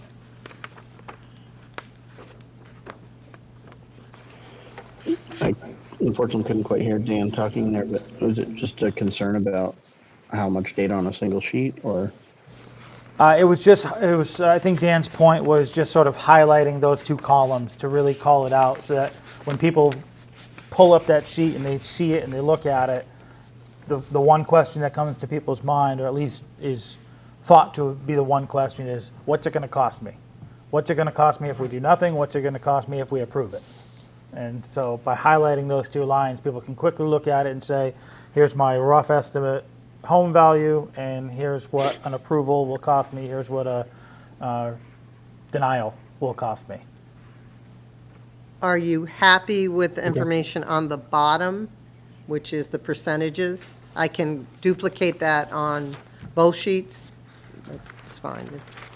Or maybe I'll box it so there's not an equation in there, so. If it fits on legal papers, do we want them to be separate, or would we rather have it all on one sheet? I'm thinking landscape on legal, it might be big enough and readable. Well, this is an 11 by, it's 11 by 17, so we don't actually have legal paper anymore. No, But nobody it would uses be, it. I mean, they make it, we just don't make very many copies off of it. Yeah. So- I mean, you can do it on one page. I would just say if there's a way to separate the 2 of them, so Yeah, there's a little I bit could of create more. distinction between the Right. 2 of them. I could create more space between the columns, I could put some fillers in. We can certainly highlight them a little differently. Yeah. I think if you're putting it on one page, the 4 simple numbers that show what the proposed increase with and without. That would be, well, column 4 and 6 on the residential side, and then column 9 and 11 on the Correct. CIP side. Yeah. I could do that. And then create boxes on the tax increase information. I think the only thing I'd like to see added is maybe some metallics or some kind of footer at the bottom under the burden information there, just reiterating that, this is all based on 2023 values, and values, will change this year. Just kind of reiterating maybe 2 sentences, the key things that are estimated on this, because we want to make that really clear. I know you have it in the titles everywhere and such, but maybe just a couple sentences at the bottom. I'll make sure there's the disclaimers on the bottoms of the other sheets like I gave you. Very good with that. Can I ask if I'm reading the percentages right? I don't know if you need all the percentages at the bottom, but there are a couple of pretty key figures in my mind anyways. Is this cost of residential, when I get a thing in the mail that says $1.8 million, some people like, that's a lot. It is a lot of money, it really is. It's a lot of money. But when cost of residential's a total of $190,608.10, is that 60710, yeah. Is that right? Yeah, it is. So all the homeowners in town will be splitting up $190,607.10. If I'm a homeowner, that's important to me. I mean, the numbers are where they are for what's homeowners and open space and what's commercial and industrial. And I like to be welcoming to commercial and industrial. I don't mean to drive them away in any way or be detrimental to them, but if somebody sends me a thing in the mail that says we're gonna have an override of 1.8 million, if they say all the homeowners in town have to split up 190,000 of that, it makes it a lot easier for me as a homeowner to say, gee, that's not so bad as thinking about 1.8 million. My goodness, what's that gonna cost me? Is that right? Yes, but I will caution you that we do have a lot of mixed-use businesses, so they get taxed both the residential and the CIP. We also have some residents that are large business owners that pay the commercial rate. So I wouldn't want to emphasize, well, it's my personal opinion. I don't want to emphasize that. I would rather just present the information and let people see for themselves. So part of the documentation that you get from DLR talks about how to present this, and, you know, we're not allowed to actually advocate for one way or the other. We present all of the information. So I think highlighting one over the other sort of sets the precedent that we are leaning you towards one way of looking at it, and we just need to present all of the information. And we can have those conversations about when somebody says, what's the impact? Well, here's the information. Well, what's the impact to the businesses? Well, here's the information. So it's all there, it's clear, it's concise, it's easily read. But I don't want to put one in lights and you know, flashing bulbs, and then the other a small one in the corner, like don't worry about the 1.6 million. Yeah, so they need to be very uniform and equal, and we'll have those conversations on the floor, I'm sure. And you're right, the homeowner is going to be worried about the homeowner and their tax bill, and the commercial is going to be worried about the commercial. And while not all of our commercial owners have a vote, I think they need to have the ability to see the impact to them as well, just as equally. I agree.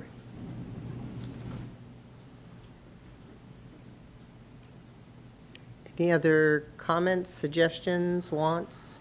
I know when I'm reading my code books, we have lots of tables with a lot of numbers. Could you lightly shade every third line Sure. horizontally, just so people, you know, I know people can have a page, but then it's something a little easier for people to track across. Yeah, no? I'm so glad you didn't say every other, because that's That's why we always do It's- every third in our code books. horrific. If I think it's worse than if having none, Yeah. so, yeah. put people into a seizure, just look at all those lines. Saturation point. Yeah. So the other thing is, if we're talking about informational session and what we're bringing to the table, I know I didn't bring it with me again tonight. Jake, I think you had mentioned asking all boards and commissions that, you know, especially the Finance Committee, Capital, and I don't know if you'll have time to do that. I'm going to actually put the burden on Jake as chair to finalize that. I put forward a draft and I put his name on it, so graciously as the chair. But drafting a letter of support for, you know, and how we came to this. It's not really a letter of support. It's an informational about how we came to it, the process we went through, and the wording was all in there, and I don't have it in front of me to draw from, but reiterating that I think those are very important. And if the chairs of those respective committees, you know, with the blessing of their members, are willing to put together a letter on their behalf to present on the 11th, and then again at the STM on the 18th, that's important to show support. I know the request was to the school committee chair to see if they'd be willing to do one, and Jake took it one step further and just said any board that's affected by part of this that wants to put it forward a letter of, you know, the importance of being involved, the importance of asking questions, and, you know, level of service, it would be encouraged. Wouldn't it be better to have one document that everybody signs? I don't know if that's practical between now and the 11th. and each board may have their own take on how it gets there and the language they use. I don't see practically how you could have, because there's other boards, I mean, the school committee's not even here, so I don't know how we would draft one without them and then ask them to sign it later. I would ask the chair to do that, which she already indicated that, I believe she indicated at that meeting that they were in support of it and would be willing to do something like that. I'm just basing it off of the collaborative effort. I go back to Norwood quite a bit. In their packet, they presented documentation from the Finance Committee, the Select Board, and the School Committee, which are the three primary drivers for the override. Scott, based on what you're saying, maybe we can have, authorize the chairs. And I agree, when we had the school committee with us in the last joint meeting, they also were in support of, and, the process we went through and how we got to these numbers. And I think it's really about stating that, if we want one letter, that these four groups went through that process, and, including other town departments and department heads, et cetera, to try to come up with the overall, cohesive proposal to maintain and continue the service level that our residents are used to, and then have the chairs, sign that letter on behalf of the school committee, the finance committee, the capital planning committee, and the select board. I think that's probably doable. I don't know if including anybody else would make sense. Is that what you were thinking, just those The four? only thought about it is that if every group comes up with their own letter, we all come together. Well, why did the finance committee say this, and why did capital say that, and why did the school committee say this? And it'll be all about the differences, not about the going forward with things, at least in my mind. And it's a fine line. You're not supposed to advocate a vote one way or the other. You're supposed to say neutral.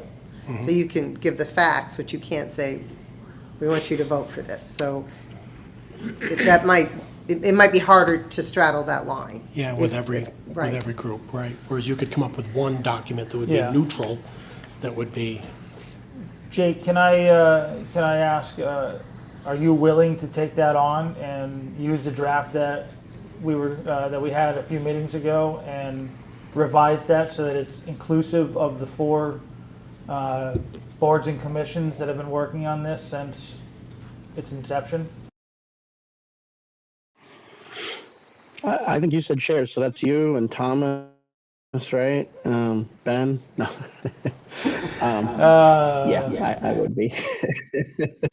I mean, if you guys want to authorize me to sign it, and I think finance and capital as well, if you guys want to authorize your chairs to sign it, if we all come to consensus, and we'll have Mackenzie involved, and then she can obviously make the choice on whether she's signing on behalf of them from that joint meeting's input, or if she'd rather not, that's fine. But we can also comment that all of the groups came together, right? It's not calling any group out. It was a comprehensive process, including everyone. And I think that's really the point that we need to make. As Jackie, you pointed out well, it's mostly factual. It's not about a position. It's about the reason we're bringing this forth, which inherently says, obviously, we support it or we wouldn't have brought it forth. But it's really about the facts. Well, just to start, Yes, to yes. kick that off, then I will make a motion that we authorize Jacob Smith to draft and sign the letter of fact supporting the Proposition 2.5 override, and to reach out to the chairs of the school committee, finance committee, and capital planning committee for signatures as well. I will second that. All those in favor? Aye. Aye. Aye. All right, so I will leave it up to Finance Committee and Capital, Capital on TV, if you all want to discuss that and have a similar motion to authorize a signature on that. sure. I'd like to make a motion that we allow the chair of the finance committee to sign the document that Jake is going to be coming up with. I'll second that. All those in favor? Aye. All those in favor?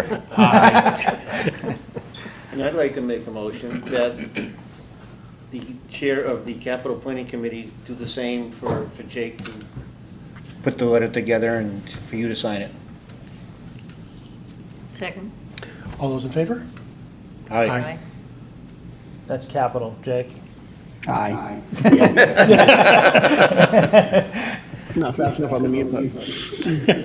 He knew it, there's just a time delay. Yeah, there's a time delay. We're gonna give He him heard that. us. Just tighten the string a little tighter. So we would have the spreadsheet with the numbers. We'll have the letter of information about the process we went through. Is there other documentation, resources that people feel we need at this October 11th informational session? The other piece is asking as many people as possible to be there. There will be questions, and so we're going to need people there to be able to answer them. I think that's about the right amount of information. I don't think you want to just overload people with a stack of info. I think that's enough information to give people a good idea of what they're looking at, what they're going to be voting on, and let them come up with their own thoughts about it. I agree. We've all been to that saturation point and beyond. So hopefully whatever questions would be generated from the documentation provided, we'll be able to provide factual answers to satisfy those questions. So we're proposing having the tax table as a handout, whether it's 1 or 2 pages, the residential and commercial, and then is that the spreadsheet that I sent over you're talking about in terms of the detail on the 1.8? That was that's not the spreadsheet I was talking about. It was the first one, the tax table. Okay. Thank you for bringing that up because it came over second and not in the packet. Did you print copies of that for them? They have that as well? Thank you. And I just want to clarify, like, what is materials that we want to have at the tables and what is materials that are the handouts, just so we have it all clear. And to your point about people, I mean, I would propose we send out an email to all the department heads and the boards and committees, but primarily the department heads to, request that they attend both the informational and the STM to speak to, each of their departments and how they're affected by the proposed override should those questions arise during those sessions, beyond the generalizations that we can give, but they can really talk to it from their department.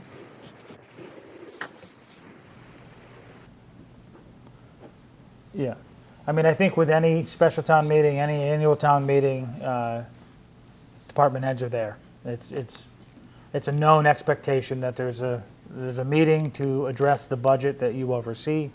You'll be there, but if you want, we can send out a reminder if you feel it's important to make sure.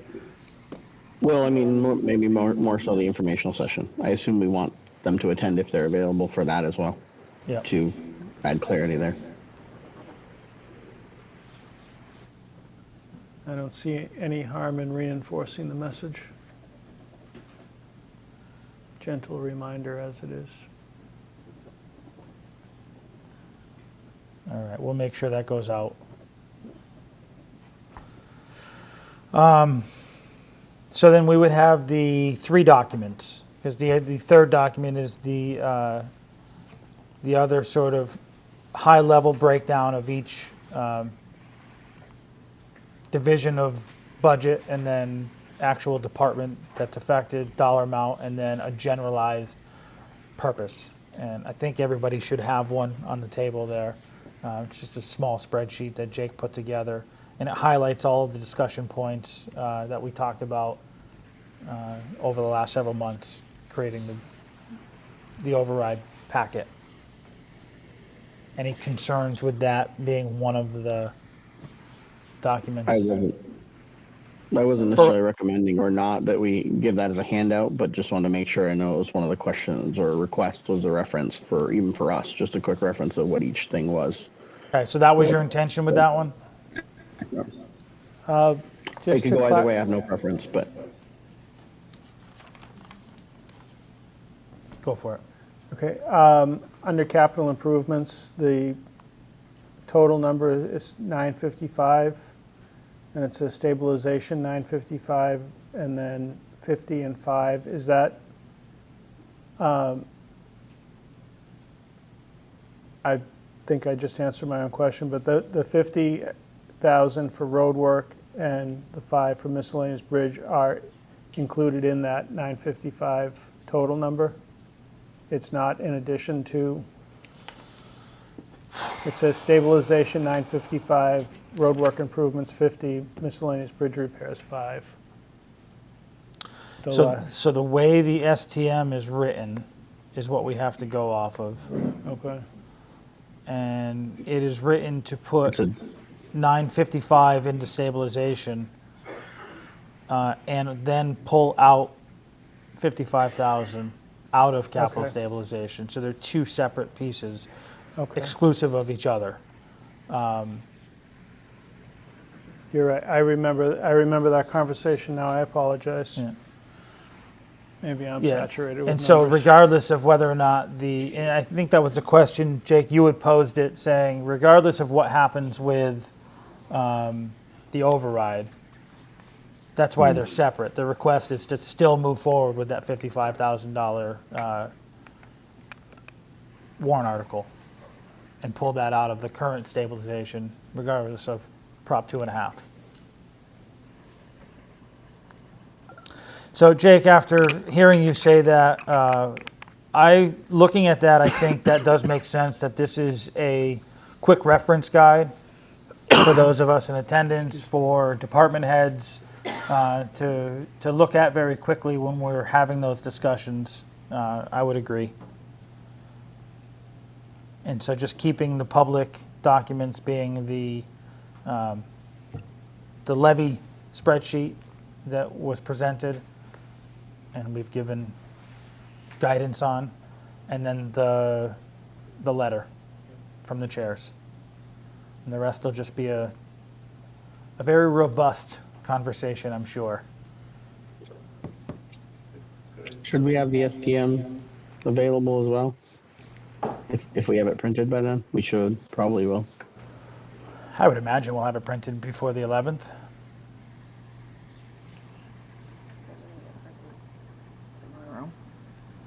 So we'll have them before the 11th then. Get mailed. They'll get If that's mailed. what we want to do. Yeah. So if they're going to get mailed out, this week by midweek, but we can still have some copies available there in case people don't have it and they want to reference it during that informational.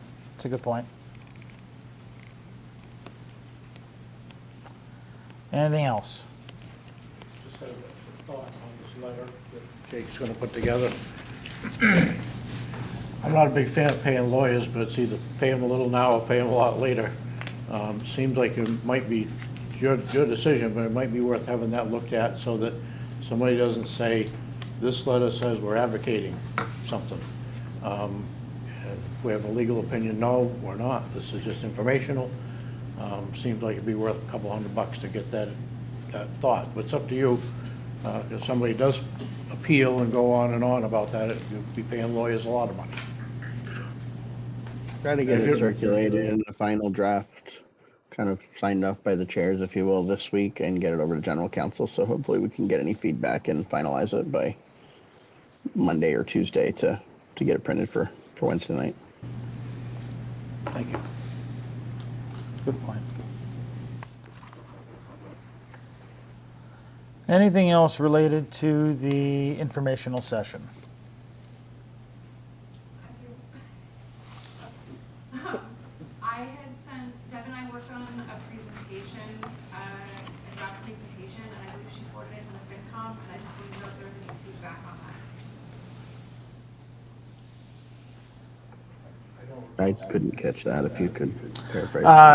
Sorry, right, Mariah I was can mentioning that she and Deb Smith had worked on a presentation and forwarded that to the Finance Committee and was wondering if there was any feedback.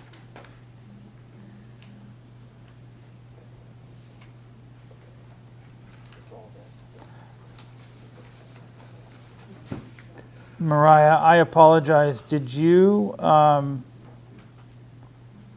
was that sent just to the FinCom? Because I don't remember seeing that, and if I did, I scrolled by it. I think Deb forwarded it to the FinCom. Oh, okay. I'm over here racking my brain going, I don't recall the select board seeing that. Yeah, I like it. It's basically what we're looking at, but a little more Nice. professional. So, This is the thing we're talking about? right here. It's a PowerPoint of that paper. Yeah, it's like, it's almost identical. Okay. Wonderful. And so your thought was to have that, thank you, sorry.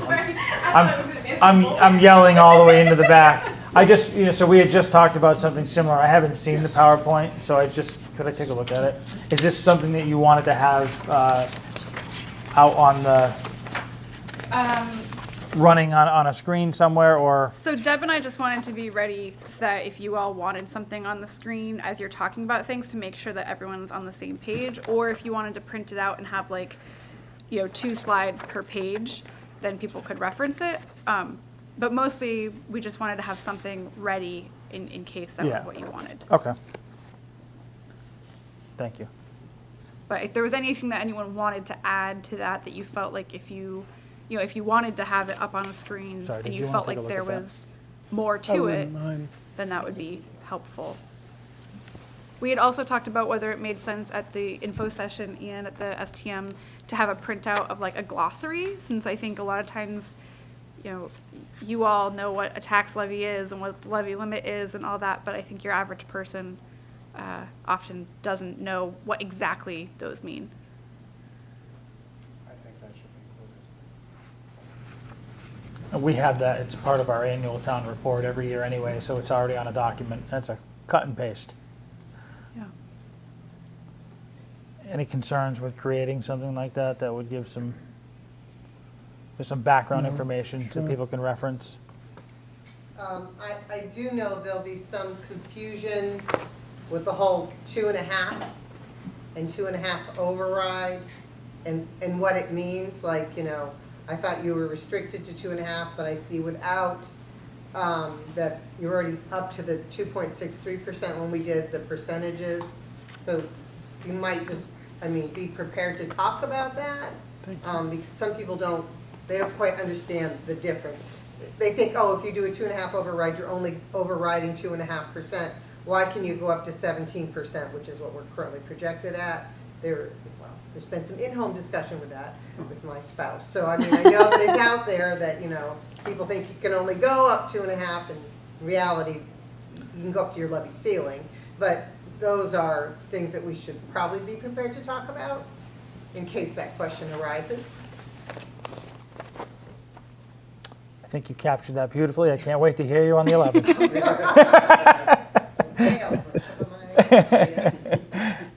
No, but it's a point well taken, and I'm sure we will have those conversations, because those questions are going to be asked. So, Do we want, to Mariah's point, to have a slide deck that we can have up on one of their boards to speak to while, we're answering questions or talking through it? yeah, I think it makes sense if we can set that up ahead of time and have all of those, have that PowerPoint that she created, have the glossary terms on a slide, whatever we need to do to have all of that information available for one person to look at, and if somebody's talking about it, they can talk about it at the board. So I need guidance on what all of that information is. I'm happy to put it together, but I need to know what you all want to see. So I think I don't know if so Jake, you haven't seen it. No, I haven't. It's I'd show it to you, but you're I at can home. forward it to you. Yeah. It's basically what you've been looking at, but just broken up into slides by the STM section. Yeah, so it's a blown up version of the of what you created and sent over, and so it's actually visually nice to look at and easy to read. So you can have departments, and it was, well put together. I think if we add that, and we add the glossary terms, if somebody needs to talk about that, and to Jackie's So it point. does have the table? Does it have the tax table that Jackie? No, it worked on? doesn't. So I was wondering, those might, I don't know if they'll easily go onto a PowerPoint. Sometimes it's pretty busy. If you put a big, what we need, an 11 by 17, you put that on a PowerPoint sheet, it's going to look very busy and hard to read. I think if they have printed copies of that, I think that should be sufficient.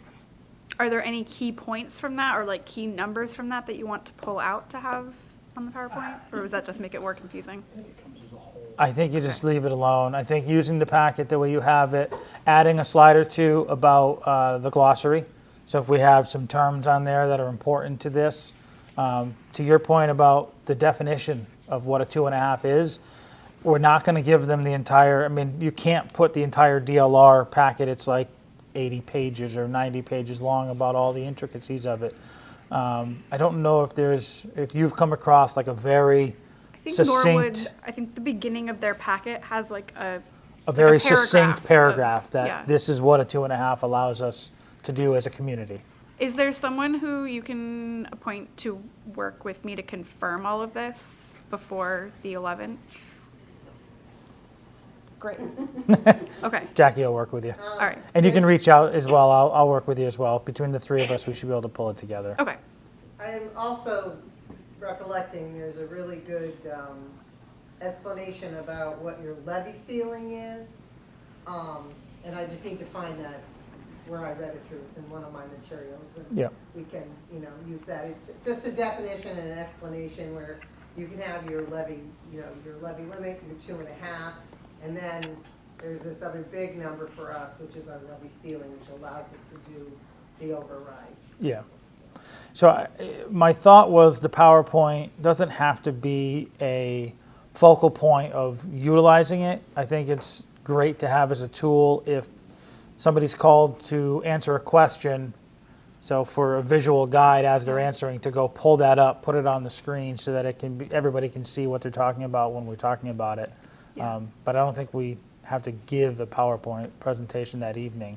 Yeah, my only thought is, and I haven't looked closely at what you've all got so far, but for anything that you have printed, making sure that it has very clear page numbers and column and row numbers, so that as you're speaking, you can say like page 4, column A6, like so that it's very easy to. We have two documents.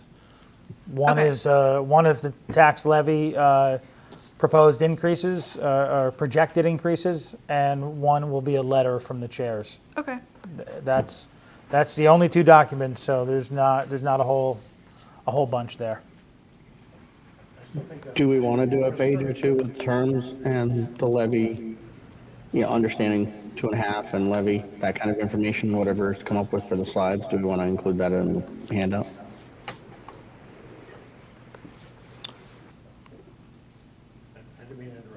Yeah, no, that's fine. Yes, and I'm just going to formulate what the packet will look like while Dan says what he was going to say. When I got this, first thing I did was I numbered the columns 1 through 11, so I know which one to look at. And it's easy if you're speaking to a crowd, say, please look at column 6 or whatever it is. I agree. And the other thing is having that information available for levy limits and all that stuff. For anybody who wants to know, it's great to have it available and be prepared and show it to them. But if you just try to put on a presentation for 15 minutes, everybody's eyes glaze over. It's difficult to understand for people who use it all the time. But it's good to have it available because from a couple of comments I saw on the community site, there are people who are not 50 years old. And it was 50 years ago or so that this quote Prop 2.5 thing came along. And worked well to limit government so they don't just overspend whatever they feel like spending. They're responsible to taxpayers, but there's more to it than just 2.5. Especially when you have inflation that's 8, 10, whatever much percent it is. And somebody did ask the question, how do they expect us to do this at 2.5? And that was from a person who hasn't been around for 50 years and saw how the whole history behind it. So good to have it available. So thank you, Dan, for that. Going back to talking about putting together a packet and then having common knowledge reference of what page we're on and what it is.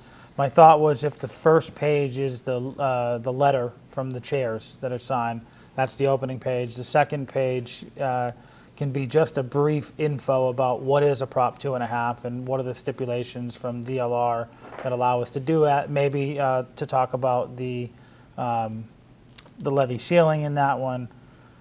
I go back to the impact spreadsheet.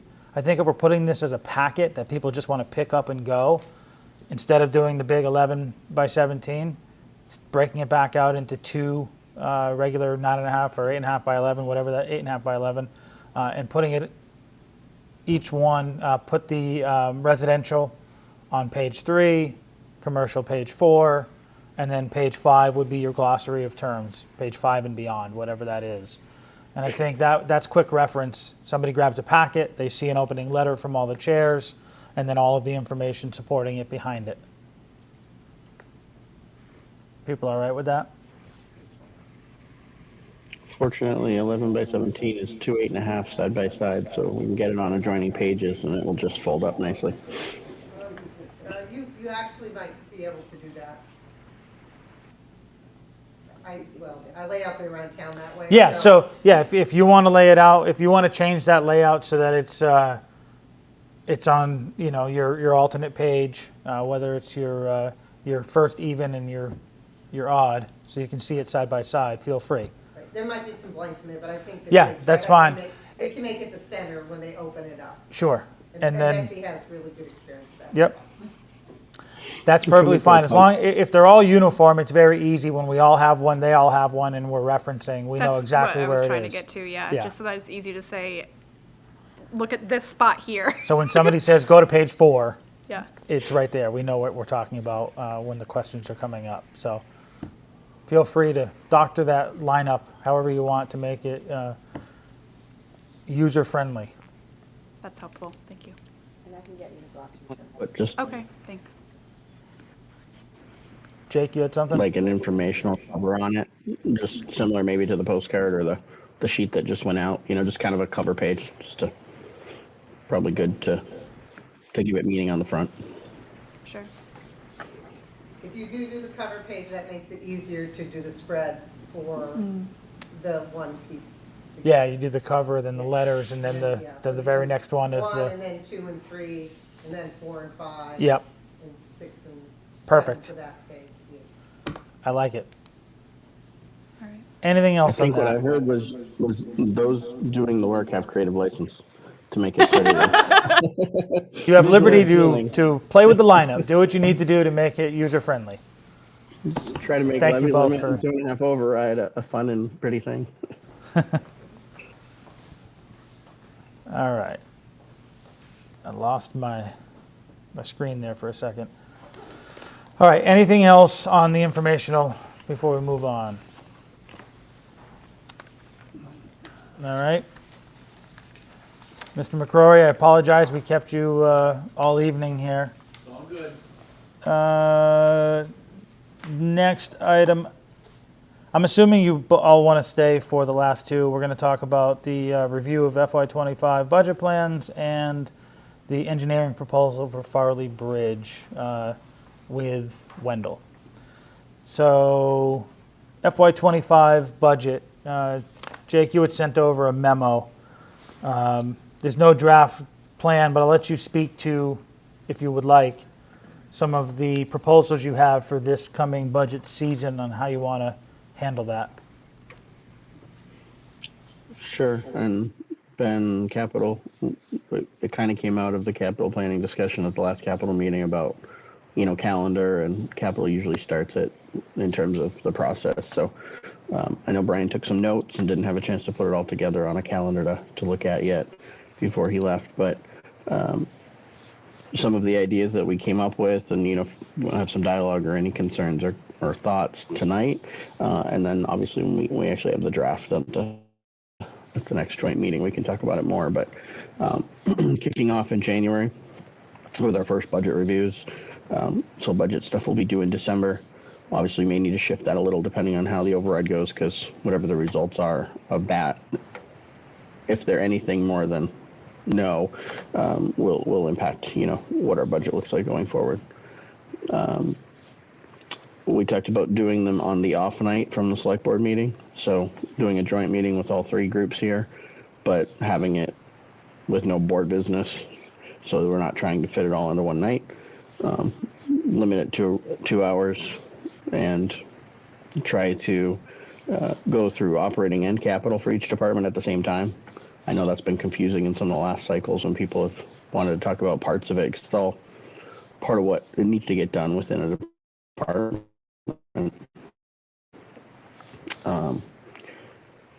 Changing the order and group of the presenters to kind of, there's some groups that we've had that are very quick and very short, and then others that are more in depth and detailed because of the size, the scale, whatever that might be. So we looked at reorganizing them into different groupings that use that 2 hours better across, I think it was 4 nights. I think there were 3 sets of presentations and then a night for the schools. And then trying to limit departments generally to about 15 minutes, per department section, to fit in that window well, and we can always add on or come back if we need to something. Capital was going to have some meetings, on their own separately as well, and then with department heads to get more information or follow-ups from the general budget discussions with them. And FinCom may have some as well. And then, obviously capital, I think, is on one of the last nights to come back and give the recommendation on the capital items. So that's kind of high level what we were talking through. Okay. So you'll be working with Brian on that calendar going forward, so we'll have something to look at in the near future? Yeah, we should have that at the next meeting, instead of penciling in all the dates and trying to work it all out. So we should have a final draft to come for the next meeting. Okay. Being the 16th, not the 11th. Correct. Yeah. The 11th, we're going to, only business on the 11th is going to be things that are time sensitive that need to get on there. If they can't wait until the 16th. So if something comes up, we'll add it on that one. Yep. I know one of them will be the road treatment, because it has to be completed and submitted by the 16th of the deadline, so waiting till the 16th won't work. Anything else on the financial calendar? We'll hear more about it on the 16th. Last but not least, Mr. McCrory and Mariah. So we will discuss the review engineering proposal for Farley Bridge with the town of Wendell.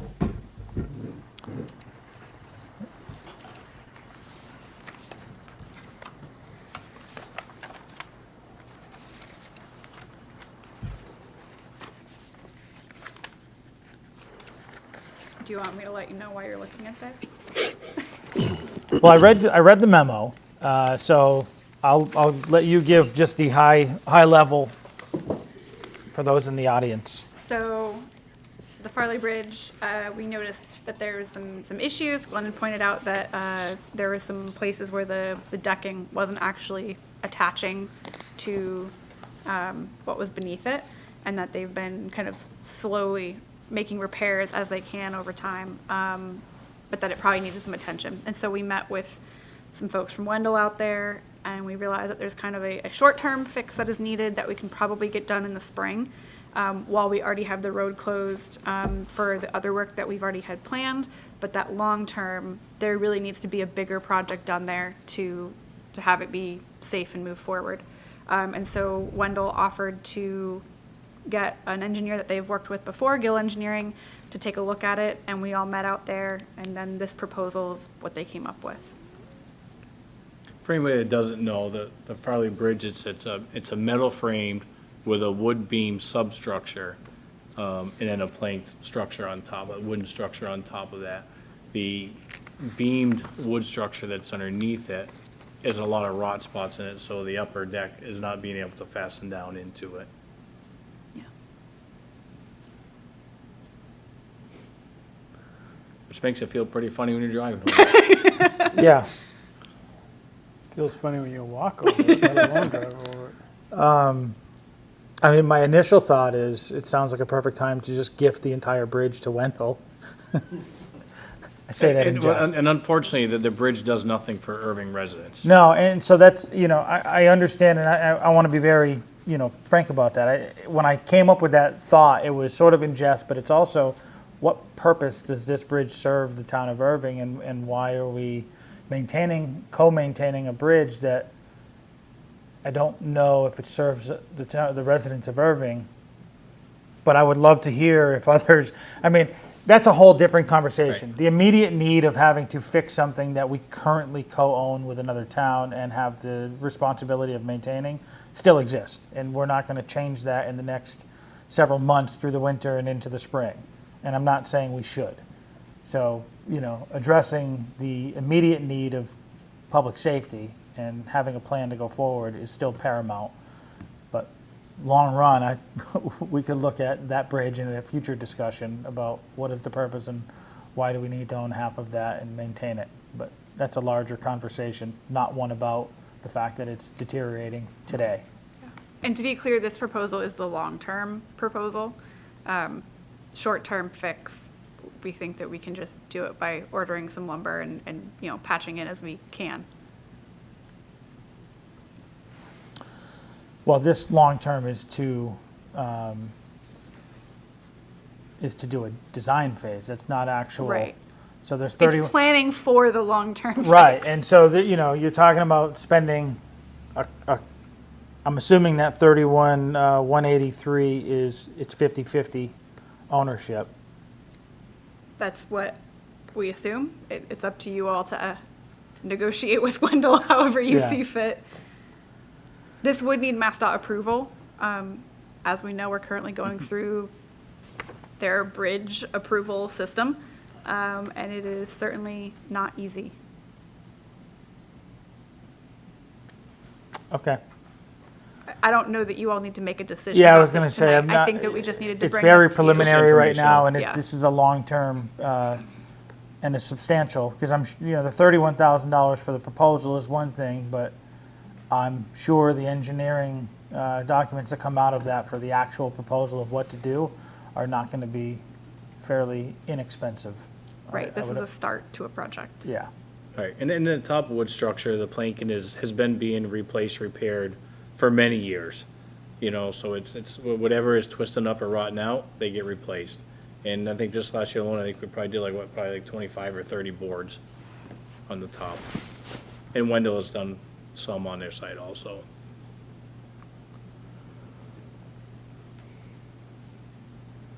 So you said on their side, so you only maintain up through the midpoint? We do, but Or if, you just but sort if of- we, but if we see if there's lack of time on their side and it's getting worse, we've thrown planks in on their side also. Okay. As they've done an hour and a half also, if they're down there working and see something obvious. Okay. You had a thought? Yeah, if nothing else, it's being good neighbors, as long as the neighbors are willing to be good in return, which they seem to be. Yeah.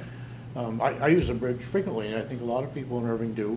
There are alternate routes. You can go to Orange and up Route 202 to get to Salem and Amherst and off that way.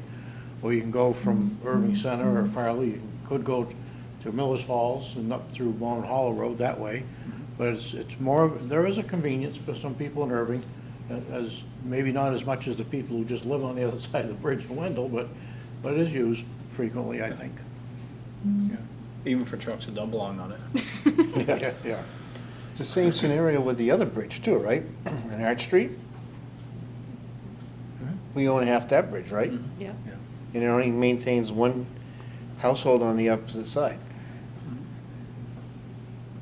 Larger discussions, Mr. Mallett, larger But that discussions. bridge is in better shape than this one. Yes, it is. It was just inspected last year. It's in Yeah. good shape.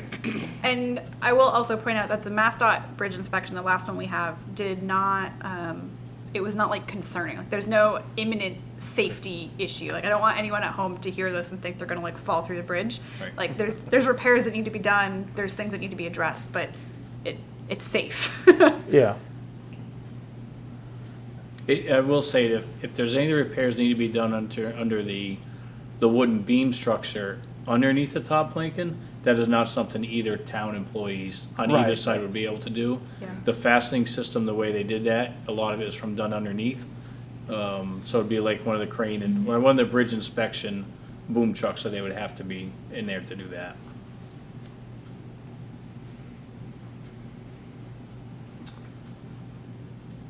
I do have some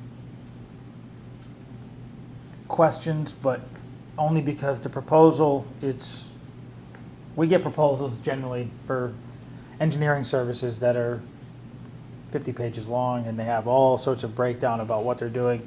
Seeing one spreadsheet and then a 7-point synopsis of some basic proposals and assumptions, it's not a lot to go on to say we should spend $32,000 on this and to go ahead and, move forward with anything. So I think it's great to hear it, and we should, at some point, we'll have to meet with our counterparts to discuss this. It's not gonna be in a town of Erving decision that we make on our own. We'll have to call a joint meeting, whether we head over to Wendell and have a meeting with them, or they come over and have a meeting with us. Either way, we can. Time for a field trip. Yeah, we can reach out and meet up with them, because we'll have to be at the same table to have that conversation. Yep. So that'll be a future joint meeting with the town of Wendell Select Board. Okay, Thank you. thanks. Thank you.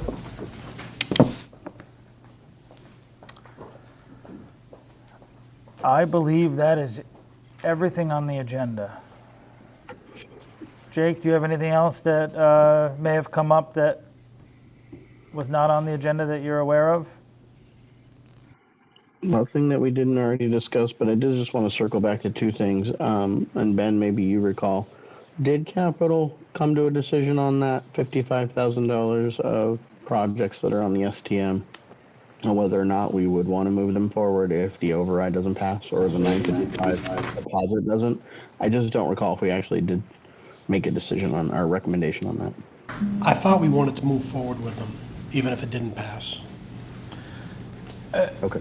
I'll have to go back and review the meeting itself. I believe verbally the discussion was, the conversation was Capital wanted it to go forward. I don't know if that got recorded in any documentation anywhere other than that conversation saying, We kept them separate. yeah. That's fine. I'm just foggy on a lot of things, but that's one of them. You said you had 2 points? The other one was just kind of maybe back to the slides and the handout. Do we want at least the first slides to look nearly as identical as we can to the handout, even if there's more things on the slide deck than we're going to put in the handout, just for cohesive, or as closely as possible? It won't be identical, but On the PowerPoint slide you're talking about?